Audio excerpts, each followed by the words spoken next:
နေရောင်ကြီးထီတွေ့တဲ့မင်းမျက်နှာရွှေအိုရောင်သားလေးကဝဲလို့ပါမျက်လုံးအိမ်နဲ့တောင်းပါကနေခဲ့မဲနိုင်တဲ့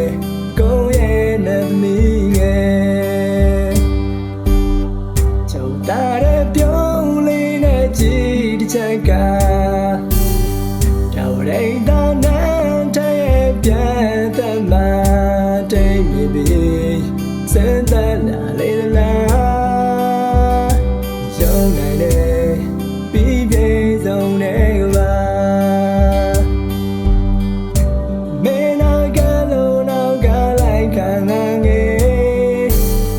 တို့တောင်းတဲ့စကားလေးပြောဖို့မေးခွင့်ရဲ့ပဲ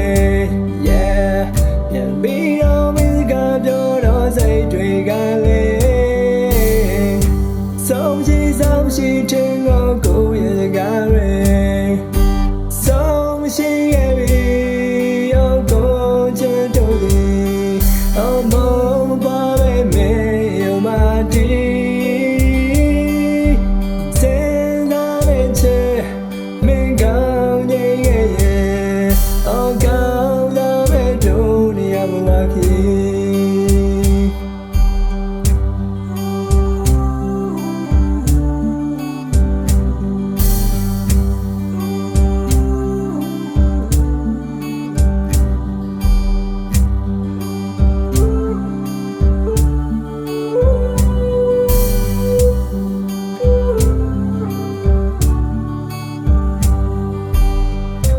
မင်းတို့မြဲဒီရင်ဝင်က